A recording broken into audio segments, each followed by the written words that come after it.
everyone. This is Dr. Leslie Birkland, and I am here with Mr. Nicholas Brighter. He is your vibration expert. Today's topic is going to be about karma. Nick, how do you feel about talking about karma? I'm excited to talk about karma today. I know. I like to talk. And I'm kind of interested in karma in conjunction with vibration levels. So hopefully you'll have some insights about that. Our subject is not going to be super in depth. We're not going to talk about every single religion or the, where the term karma even really originated, but it's just on karma and the sort of the Eastern philosophy of karma and how it's been introduced to a Western society and how we interpret it. But just for a little tiny bit of background, the Hindus identify karma as a relationship between a person's mental and physical action and the consequences that follow that action. Now, similarly, in Buddhism, karma refers to the principle of cause and effect, the result of an action, which can be verbal, mental, or physical. And I think what really separates it a little bit is it's not determined only by the act, but also by the intention behind that act. So, I mean, basically, it's very similar, unless you really dive into it and you can come up with, with zillion nuances of how they differ. But Nick, it's sort of interesting to me. Is that everyone's saying karma, like in America, somebody does something wrong. And they usually tend to use it in the negative side of karma, because karma is, there's a good side and a bad side. But they're always saying, oh, he did that, karma's going to get him. As if karma is some monster that's go get you. You do that, think about karma. Everyone is like the arbiter of everyone else's karma. And my thought is that I own my karma. My karma's on me. You don't own my karma, and you don't even get to make a comment about my karma. But why do you think people feel that they can, all of a sudden? I would, I guess finish the question. I interrupted you there. Well, the question is, why do you think in America in particular, that people are just talking about everyone else's karma as if they're in everyone else's karma business? Okay. I think my response to that would be that if someone else is saying that to you, that actually is a part of your karma. Some action that you did led to them saying that to you, and that is literally a cause and effect in the karma sense, in that your karma led to someone, saying something about karma to you. About that. But it is something I've noticed that in the U.S., people use the word karma in its positive and negative sense, but it's usually used in a sense. I mean, its meaning has the positive and negative meaning, but it's usually said to identify someone's negative action. That's exactly what I'm thinking. That they only think of karma when they're identifying karma as people that do something bad or something cruel or something that karma is going to get them. You rarely say, oh my gosh, you did that wonderful thing. Karma is going to be wonderful to you. I mean, you don't really hear it in that respect. But there's some laws of karma. So I want to list a couple laws of karma. Okay. And get your response and how you, especially from a vibrational level. And there's many, but I'm just going to go through, a few and just get your response. So the number one, which I think is probably the most important, is they call it the Great Law, also known as the law of cause and effect. And essentially it's whatever thoughts or energy you put out, you get back. The old expression, what goes around comes around, So I would, it sounds like the idea of that every action has a equal reaction. And what this means is that for many people, what this means is that most of the people they know, and perhaps all the people they know, when they're interacting with them, if they have a negative action towards them, then the reaction that is going to come back to them is going to be an roughly equal negative reaction. Now, I don't say everyone, because there's some people that are really going to be, let's say, closer to being enlightened and are going to be able to transmute that into a more positive reaction. But that for most people, the overwhelming amount of people that they know, if they have some negative action towards them, they're going to get a negative action back to them. Not necessarily right away, because karma is something that it's not an instant reaction. It can be sometimes. Oh, okay. Right. There's the idea of instant karma. Usually there's like memes for or short videos. They're kind of funny, but usually it doesn't quite happen like that. Usually it's something that it's delayed. And could it be delayed like by hundreds of years, or, well, I guess that, another lifetime, or even delayed by many, many years? I think often, I think we all know of, some things that could be delayed years. I think that's typical. Now, what you said, it was interesting to me. And it was equal, because it's my understanding, and I may be wrong in regards to karma, that it's equal or more. That what's going to come back if you do something really good. In other words, you can do something that's really good, and from your standpoint, it's very minute. It's something special for somebody. But the rewards that come back is much greater. It's not just equal to, at least how it appears. My understanding of karma is that it is the action that comes back to you may not be equal. It could be more or less, but that overall your karma stores is that an equal amount of karma will it's sort of the stores of karma that you have are equal. They might not all come back to you in a way that's measurably equal, but that in general, it's equal in general. Well, it just occurred to me, sort of on average. Occurred to me that what I was saying about doing something for somebody that's really tiny and small, it's tiny and small to you. Yeah. But it's of a great value to that person. And so that's why when it comes back, I would argue when it comes back to you as greater, that it's because you have other karma other than that action that has resulted in that greater karma coming back to you. Okay, interesting. Other than and the other karma that you did are things that led to you working on yourself that resulted in you doing that small thing for that person.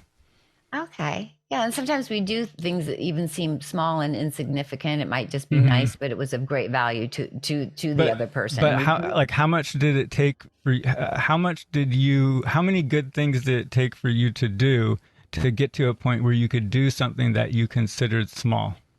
Because some people can't even get themselves to do that small thing for someone else. Oh, gosh. They have to work towards it. Well, then that kind of flows into the second law of karma, which is the law of creation.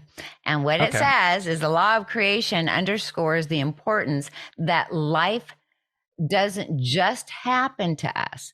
To make things happen in your life, you need to take action instead of waiting for something just magical that's going to come your way, just waiting like I'm a good person. I did some good things, something magical. You have to take some action. You have to create.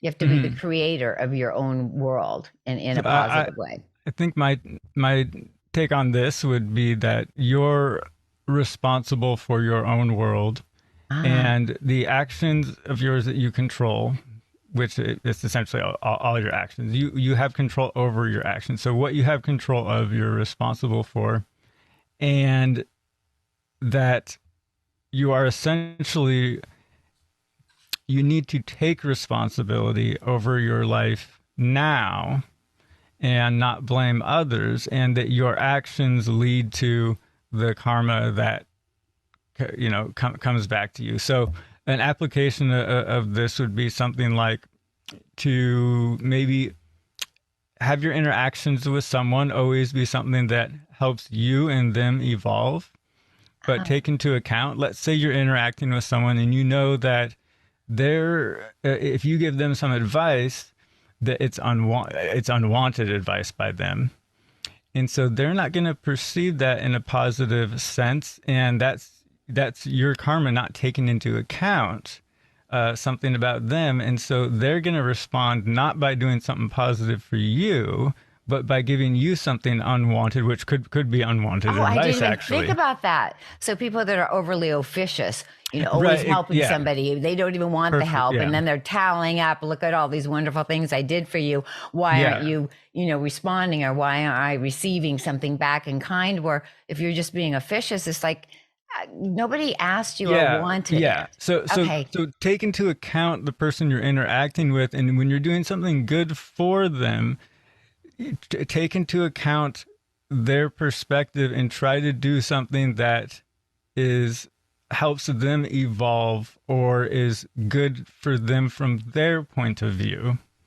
Okay, I got it. Okay, so moving on. The next one is the law of humility. And there's a guy, his name's Paul Harrison, and he is the creator of the daily meditation.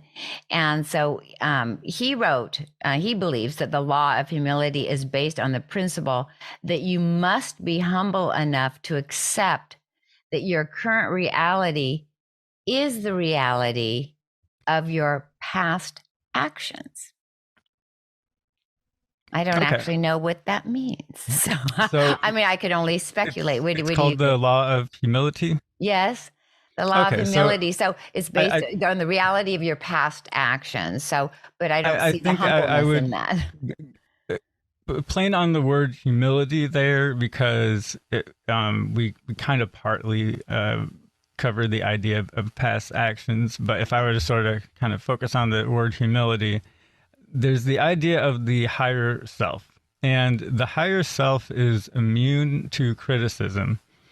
It's above criticism, but it's not just above receiving criticism. It's above giving criticism, or I should say it's above insulting others. And it's above taking insult at, or injury at taking insult from others.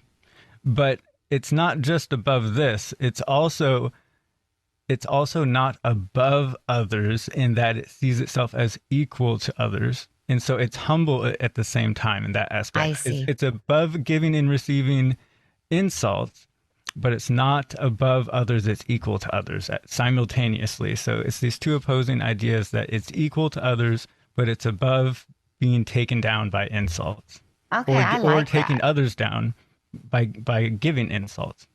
Okay, well, I like that, and maybe someday I will be at that level where so identify with your higher self and not even have humility.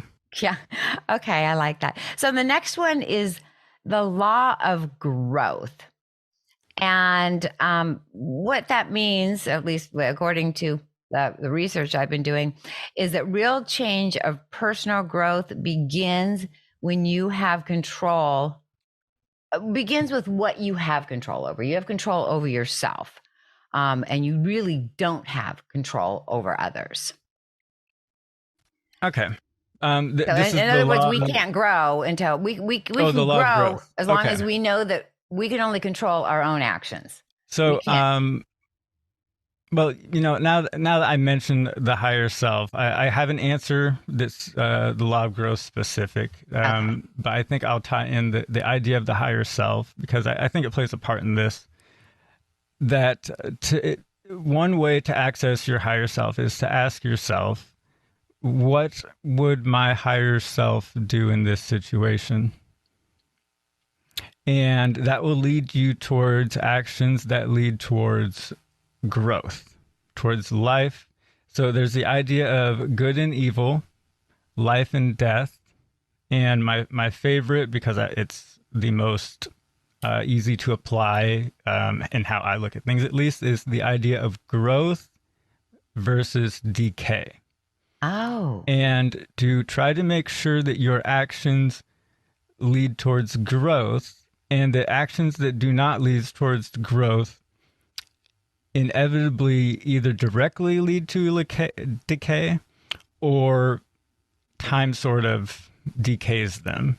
okay. So to make sure your actions lead towards growth. Okay. Well, so there's that is, thank And you. not just in your own life, growth Right. in growth in your life, yes, but also in those in your world and that you Okay. interact with. But what karma is saying is that you're the only one that can do that.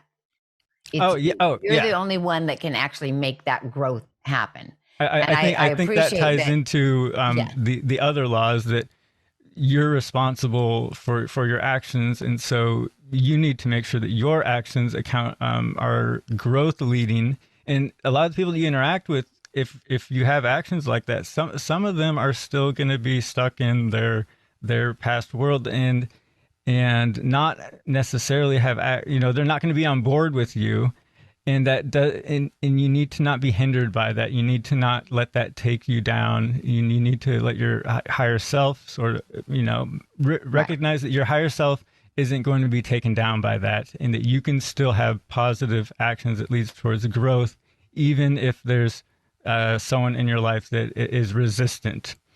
Because even if they're resistant, you're still responsible for your own. Exactly. Yeah. Actually, the next one, interestingly enough, is the law of responsibility. And it suggests that you own what happens to you in your life. So anything that happens to you, whether you get in a car accident, whether you marry someone, anything that happens in your life, this law of responsibility, you are 100% responsible for what happens to you, and you are not responsible for what happens to somebody else. Okay. I think my take on this would be, I mean, I like this one, that ultimately you are responsible for your own life. And if you don't take responsibility for your own life, you will eventually be a victim and blame others and have actions that lead towards decay. So instead of doing this, take responsibility for your own life. And that can, for a lot of people, that can put them in a place of fear and anger. And if taking responsibility does that, understand that you're already making progress, actually. And to try to work up to a place of courage. And from there, try to make sure that your actions lead towards growth. It can be difficult to do from a place of fear and anger, but if taking responsibility puts you in fear and anger, just understand that you're already making progress and you're really close to a place of courage. Well, I really like this. I like you connecting it with vibration levels. And it sounds yeah, to that's me, what I was doing. Yeah, no, I like that, because it sounds to me that the higher your vibration level, the better you're going to have good karma. The better you're going to take responsibility of your life, the law of growth, basically all the law of humility. Once you're at least at that level of courage, which in the vibrational world is in the positive, that the laws of karma are going to come back to you in a positive way, as opposed to the negative. I would say, I know we didn't cover the idea of perspective, but from a perspective point of view, I would say that's definitely true. Okay. Well, you know what? We are out of time right now. So we got through, I think, maybe the first 5. We were going to have to do a part 2 on the laws of karma. But thank you so much for everything. I just love the connection between vibration, because I think that they are interconnected. And there's a lot more that we can talk about karma. But I hope that everyone that has been hearing about karma, we are karma. We use it, and sometimes we don't actually even know exactly what it means. And so hopefully a little tiny bit more. But so what do you have to say, Nick? The idea of you reap what you sow is a Western idea that is it's a karma, it's a karma idea. What goes around comes around. What goes around comes around, but try to think about that in the positive sense. What can you do positively to send get something back around that's really positive, and then it will come back to you. So it's the boomerang, the karma of boomerangs. Anyway, thank you so much. And until next time, everyone, we will see you later.